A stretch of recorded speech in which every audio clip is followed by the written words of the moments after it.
Hi, welcome to Jiva Yoga Live. I'm Alana, and today we're talking about how yoga changes your body.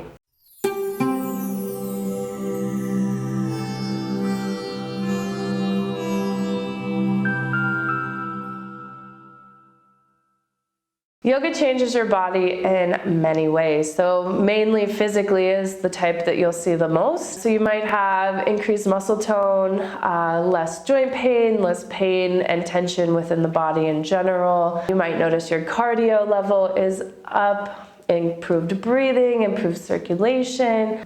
So those are the outward physical signs. Yoga might also have you thinking more positively about your body. So even mentally, you change your vision about yourself.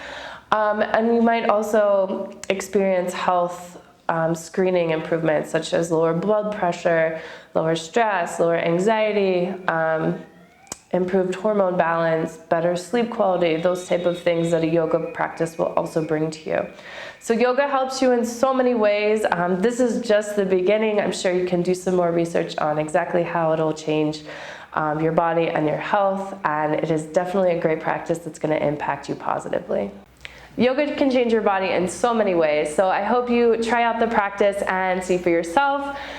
Be sure to hit subscribe to get more yoga content that can help you stay up with your practice, and leave me any feedback you have below. Thanks, namaste.